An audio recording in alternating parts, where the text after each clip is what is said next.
Good morning, Mashi. Good morning, Dennis.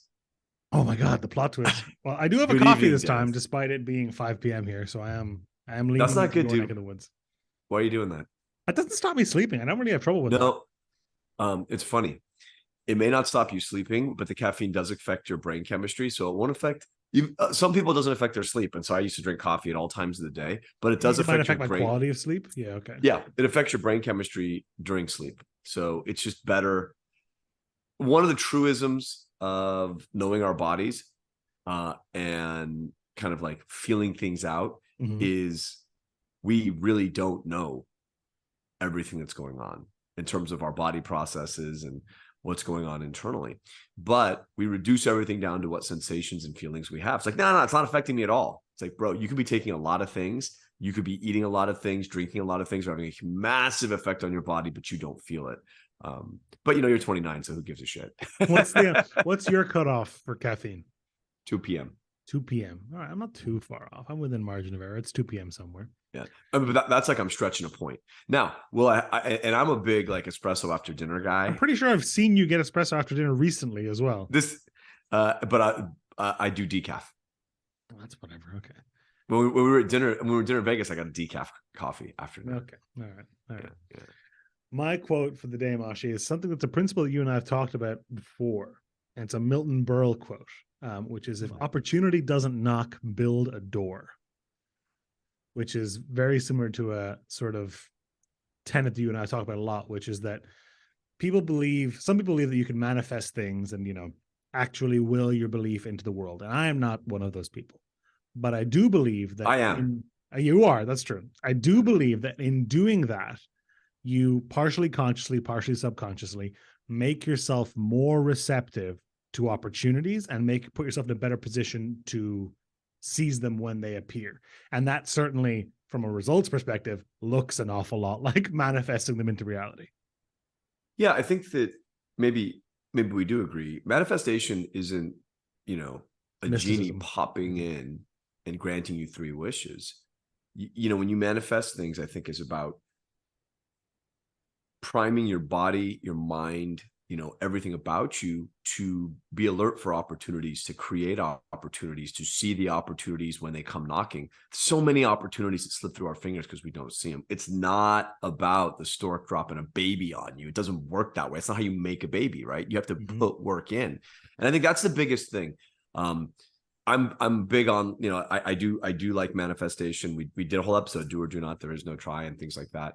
But it's where I think a huge mistake is, it's not you just sit there and say, have your mantra or, say whatever it is, you want to say and put it out there in the universe.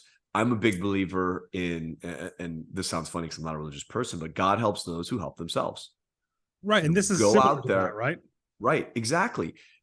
Sitting on your couch, meditating and trying to manifest something is, I think, ridiculous if that's all you're doing. Mm-hmm. Bring that focus, because it's supposed to help generate and clarify your mind, your intention, prime you to go out there and make it happen for yourself. Okay. The universe doesn't, open all the doors for you and deliver to you. It helps you find the door, or in this case, find the place to build the door. I think all of that is super important. When you say manifest, I think the big mistake a lot of people make, I shouldn't say mistake, that's not fair. Where I disagree with this principle of manifestation is, again, just sitting on your couch and saying, well, I keep saying I'm going to manifest that, PlayStation 5. Where is it? Where it is, hey, do you want overtime? Yeah, I do want to take some overtime. Yeah, I'd love to. Oh, nobody wants this shift? Yeah, I'll pick it up. Not a problem. And then all of a sudden that extra money's on your paycheck. Boom. Guess what? There's your PlayStation. And so I think that's, and people may say things like, dude, that's nothing. No, it is something. You need to draw. It's like honing a blade. You need to draw that focus out of you. And we talked about this a bit with the air quote, where it's like, breaking the rules and things like that. Don't just follow the path of everybody else. If you think there's an opportunity there and it's a little bit out of reach, build a ladder, build a door, do what it takes to get there. But understand, it's not about just arbitrarily, randomly building building doors. You have to have a focus. You have to have intention. You have to know where to build that door to take advantage of opportunity. You touched on something that I think is important there, which is that wanting something and articulating that you want it is useful, but that is not the action that is going to get it. You have to let that attitude permeate the rest of your life. And when you, the example you gave, you picked a relatively like low bar, like, you know, I want $500 to buy a PlayStation 5. That those opportunities are, oh, there's an extra shift I can pick up at work. I can help my buddy paint his house, whatever, that kind of thing. But it's true as well. If you're like, I really want to get a promotion, right? Or I really want this person I have a crush on to go out on a date with me. Those are the same kinds of things. You start viewing things in a different way. And I don't necessarily, I was going to say you start viewing things like a different hunger, but that's probably with the last example I gave. I don't want to give people the wrong idea. That's not I don't want you to be a creepy guy at the bus stop. What I mean is you have to be receptive to opportunity for it to present itself to you. And I think this is a very, very common sort of misconception to think, oh, other people, like you'll pick one person in your life and go, this person has everything going for them. Everything always goes right for them. It goes so easy for them. These opportunities just fall into their lap.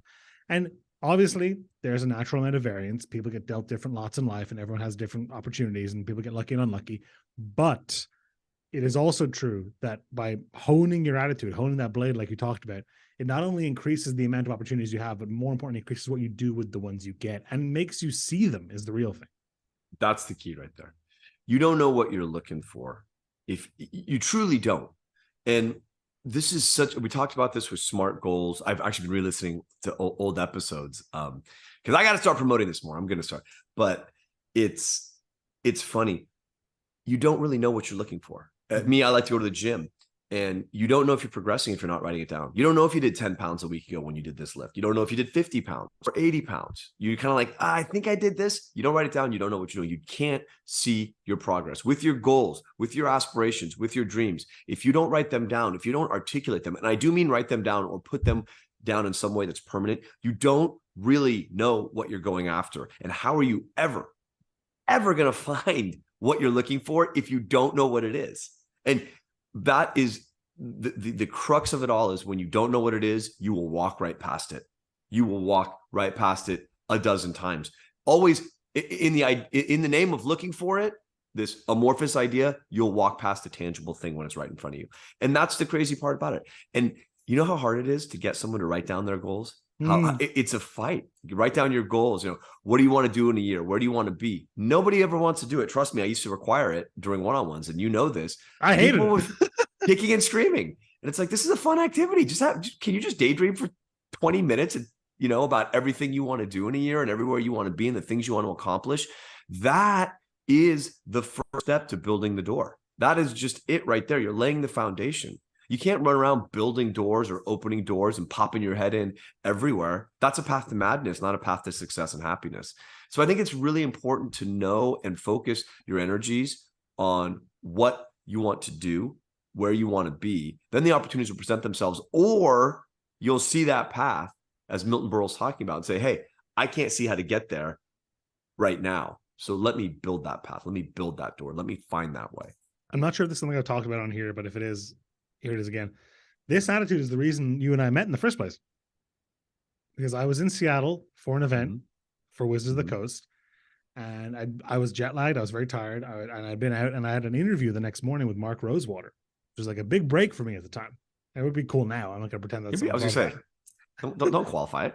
But it was the biggest piece of content I ever made at the time. I was like, I got to get up early. I got to hit the ground running on this. And I was going back to the hotel, and Kristen Grimm walks by, a person we both know, and she was like, "Oh, dude, get into the cab. We're going to karaoke." And I was like, "Oh no, I'm going to bed. I am beat. I got this thing in the morning." She was like, "Get in."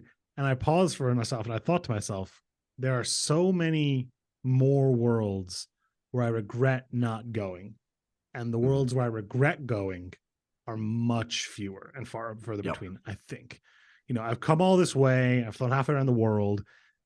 I should just seize opportunities to go and do the thing. And that was where I met you and John. Started working at Shell Fireball. Got into marketing, have the career I have now as a result. Have this podcast as a result. So, you know, a mixed bag between the career and the podcast. But it's true. I was like, I hadn't done the exercise we're talking about. I hadn't crafted this goal.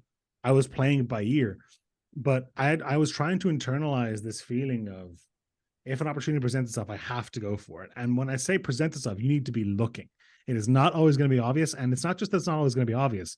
If you feel downtrodden, if you feel unlucky, if you feel beaten down, those things start to become invisible because you start telling yourself this story about yourself. I'm not winning at this thing. It's not going to work out for me. And then you start making it impossible for you to see yourself to see a way out. You get into this loop, this flywheel of like negative defeatist thinking. And I'm not trying to say that positive thinking is going to open up infinite doors for you, but I do know that negative thinking will close them. I agree. And positive thinking gets a bad rap. You know, people think it's not just about positive thinking. Right. It's not sitting on your couch going, man, I want that PS5.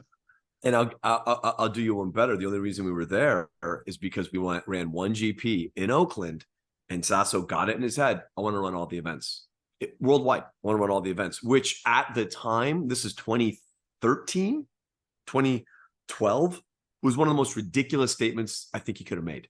Might have been 2011. It was early on. And that very quickly became a goal of the company. We want to run all the events everywhere. And the way we did that is we over-delivered and we said yes to everything, including sitting in New Jersey, having never run an international event anywhere. And we were running like 2 events a year at the time and getting turned to by someone at Wizards and having her ask us, do you want to run a Liverpool in March? Less than 90 days away. And an Atlantic Ocean away from where all the operation stuff was. And having never run an event internationally ever. Didn't know the staff, didn't know the judges, didn't know anybody, didn't know the venue. And we did it.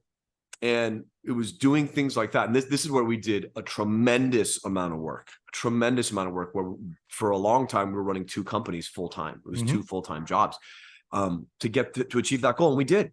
And it was very successful. Learned a lot.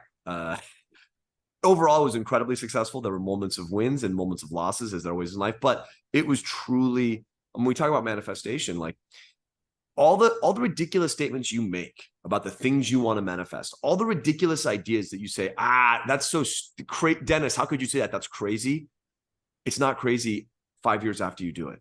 You say, oh my God, yeah, we did that. Now, if I tell that story, like, we're running all the events, we're like, oh yeah, well, Channel Fireball already did that. Yeah, I know. But when we set out to do that, it was the most ridiculous idea you could have put out there. Well, Mashi, I hope you go into your day today, and I hope I end my week today at this stage, thinking about what's coming down the line and getting ready to build some doors, baby. Or find the ones that are open. But all I can say is if you are thinking about that, you specifically, Denis Stranjak, and everybody listening, sit down, take 10 minutes, 5 minutes, write down what you want to get done in a year. Write down what you want to get done in 3 years.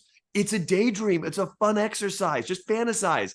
Go do it, because that's step 1. Don't just randomly build doors. Figure out what doors you want to build to where, and I hope you do that and find those opportunities this weekend and the weeks beyond. Have a great evening. Have a great morning.